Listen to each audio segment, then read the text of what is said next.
संख्या 50 सहकारिता और मांग संख्या 55 खाद्य नागर आपूर्ति पर मुझे अपने विचार रखने का आपने मौका दिया।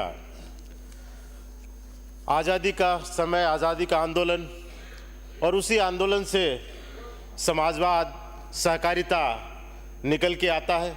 आज़ादी के बाद विभाग बनते हैं, पर जो समाजवाद, सहकारिता का जो मूवमेंट है वो सरकार भी और मजबूत करने का प्रयास करती है। मकसद था कि जो देश में ऐसी क्षेत्र थी, जो देश में गरीबी थी, पूरा ग्रामीण परिप्रेक्ष्य में उस समय देश था, अर्थव्यवस्था कृषि पर आधारित थी, तो कैसे कृषि पर आधारित इस अर्थव्यवस्था को मजबूत किया जाए, कैसे लोगों को मजबूत किया जाए। वहीं से सहकारिता आंदोलन शुरू हुए और सहकारिता का कॉन्सेप्ट भारत में मजबूत हुआ धीरे धीरे। पर समय के साथ कहीं न कहीं ये मूवमेंट सरकारी सिस्टम, अधिकारियों के बीच में पिसता गया। एक तरह से देखें तो जो लोग इस मूवमेंट से निकले थे, आज उस तरह का कहीं देखने को नहीं मिलता। सहकारी संस्थाएं ज्यादातर जेबी संस्थाएं बनती जा रही हैं धीरे धीरे। विशेष तौर से जो सरकारी सहकारी संस्थाएं हैं, पूरी तरह से, अभी पूर्व माननीय सदस्य भी कह रहे थे, लास्ट में अपना सुझाव दे रहे थे कि धीरे धीरे एक व्यक्ति विशेष के जेब में हर संस्था जाती जा रही है और उसका खामियाजा आम आदमी उठा रहा है। समय आ गया, व्यवस्था कुछ बदले, समय के साथ इसमें बदलाव करें। चुनाव सहकारी समितियों के समय पर करवाएं। हालात ये हैं कि 10-10, 15-15 साल सहकारी समितियों के चुनाव नहीं होते। 3 साल के लिए अध्यक्ष बन जाता है, 3-3, 4-4 कार्यकाल अकेला ही करता चलता। इसलिए जरूरी है कि सबसे पहले जो नियत समय है, उस नियत समय पे चुनाव हो, पारदर्शिता से चुनाव हो। सदस्य ज्यादातर जो अध्यक्ष बनने की कोशिश करता होता है वो अपनी मनमर्जी से बनाता है, दूसरे बनते नहीं। और यही कारण है कि संस्था पूरी तरह से उसकी जेब में आके रह जाती है। कुछ सहकारी संस्थाएं क्रय विक्रय हो या और हो, जिनके जिम्मे अभी एमएसपी पे खरीद का जिम्मा भी उनके पास है। पर बड़े दुख के साथ कहना पड़ता है कि जो खरीद केंद्रों पे जो हालात इस बार पैदा हुए हैं, मैं मेरे जिले की या मेरे तहसील की बात करूं, मेरे विधानसभा क्षेत्र की बात करूं, तो बड़े भयावह थे। किसान अपनी फसल लेके विक्रय केंद्रों पर पहुंचे, कई कई दिनों तक उनकी फसल की तुलाई नहीं होती, किसी न किसी बहाने से उन पर अड़ंगा लगाया जाता और उसके बाद उनसे मोटी रकम मांगी जाती है। पूरी तरह से भ्रष्टाचार का अड्डा बन गया। 25 क्विंटल की खरीद थी, फिर 40 क्विंटल खरीद सरकार ने घोषणा की कि 40 क्विंटल हम मूंगफली की खरीद करेंगे, तो उन्होंने रेट भी बढ़ा दी, 15-15 और 20-20 हजार रुपए प्रति किसान से लेना शुरू कर दिया।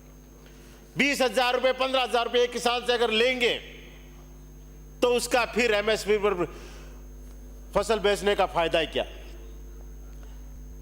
इतना जबरदस्त भ्रष्टाचार इस बार इस खरीद में हुआ है कि अगर मंत्री जी जांच कराएंगे इसकी, तो इनको पता चलेगा कि किस तरह से भ्रष्टाचार का खुला खेल इस बार इस मूंगफली की फसल में खरीद में हुआ है। कारण यह था कि इस बार गैप ज्यादा था खरीद और एमएसपी पर, और एक मौका मिल गया कि किसान जाएगा कहां बेचने। मंडी में ले आया फसल, उसका किराया लग रहा है, वो बैठा है, उसको देने ही पड़ेंगे, और देता भी बेचारा करता क्या। इसलिए मंत्री जी से मेरा आग्रह है कि इस तरह की जो खुला ये खेल हुआ है आगे नहीं हो। अभी जो हुआ है, कौन कौन लिप्त है, कौन उनमें अधिकारी लिप्त है, किन नेताओं को उनको संरक्षण प्राप्त हुआ है, क्या कारण रहे कि इनको इतनी खुली छूट मिल गई और किसी तरह की उनकी रोक नहीं लग पाई। दूसरा, जो ये खरीद शुरू होती है बहुत लेट शुरू होती है।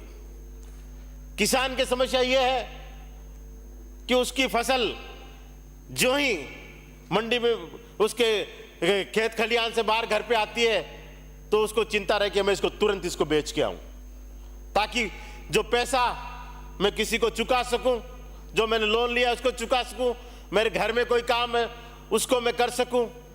पर खरीद इतनी लेट होती है कि उस बीच में वो फसल बेच देता है। इसलिए कोशिश करें कि जो ही फसल की कटाई का समय आए उसी समय खरीद की सरकार चालू करे, ताकि फसल सीधी कटते ही उस किसान की वो एमएसपी पे बेचने का वो काम कर सके।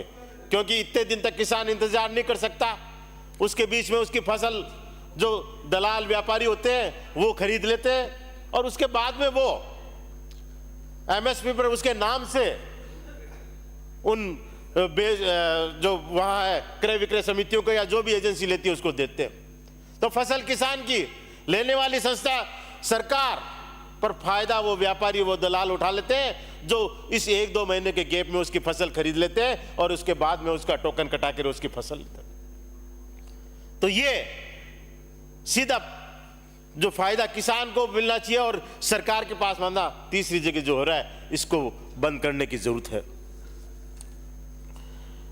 एक इयारा सोसाइटी मेरे विधानसभा क्षेत्र में थी, जहां बात उठी कि कुछ पूर्व के लोगों ने घपला मोटा किया है और किया है, चर्चाएं चली। पर उस चर्चाओं को जब और ज्यादा हवा लगी कि जब एक व्यवस्थापक राजूराम जिसकी संदिग्ध हालत में लाश मिलती है, पुलिस मुकदमा उसका दर्ज करती है, अब बीएनएस आ गई, बीएनएस 103(1) और 61(2) में, और उसके बाद अब दूसरा कोई व्यक्ति वहां लेना नहीं चाहता। क्या कारण रहे? हालांकि क्यों, ये तो पुलिस जांच का विषय है कि संदिग्ध हालत में लाश मिली है, किस तरह हत्या हुई है, क्या मामला है, ये मैं ज्यादा नहीं कहना चाहता, ये जांच का विषय है। जब तक उसकी तहकीकात नहीं हो जाए, पुलिस अपनी अंतिम रिपोर्ट कोर्ट में पेश नहीं कर देती। पर उस सोसाइटी में क्या घपले हुए हैं पहले, क्या उस घपलों से उस व्यवस्थापक क्या अड़चन आ रही थी, ये तो जरूर जांच का विषय विभाग का हो सकता है, उसका भी होना चाहिए कि आखिर क्या मजबूरी होगी कि उस व्यक्ति को रास्ते से हटाना पड़ा। बहुत बड़ा ये विषय है, इसकी तरफ भी विभाग को देखना चाहिए। सोसाइटियां जो गांव की हैं, खाद बीज इनकी वितरण का भी, डीएपी वगैरह का भी उनके पास जिम्मा होता है।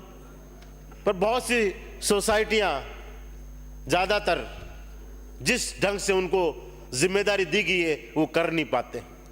कुछ सोसाइटियां आर्थिक दृष्टि से कमजोर है, डीएपी वगैरह के लिए एडवांस पैसा देके उनको मंगाना पड़ता है, वो मंगा नहीं पाते और नुकसान किसान को उठाना पड़ता है। कुछ सोसाइटियां बीज खाद अपनी मनमर्जी से वितरण करती हैं और एक गरीब किसान उसमें पिसता है। तो इस तरफ भी ध्यान देना चाहिए, सोसाइटियां मजबूत हो ताकि समय पर खरीद करें डीएपी वगैरह की, ताकि किसानों को मिले। एक बाजरा राजस्थान का मुख्य फसल है, अपन सब जानते हैं, और देश में सबसे ज्यादा बाजरे का कहीं उत्पादन है तो वो राजस्थान में है। सरकार भी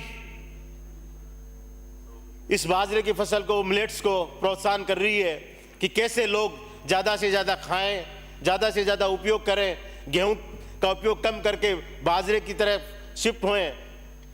पर बड़े दुख के साथ कहना पड़ रहा है कि हो सकता है आने वाली पीढ़ी धीरे धीरे समाप्त करें, इस गेहूं से निकलकर पूरी तरह से बाजरा उगाना ही छोड़ दे किसान, क्योंकि बिकना बहुत महंगा। इसलिए बाजरे की फसल को एमएसपी पे सरकार खरीदना शुरू करे, किसानों को प्रोत्साहन करे, ताकि जो बाजरा एक ऐसी फसल है जो लोग उसका उपयोग कर सके। धन्यवाद सभापति महोदय।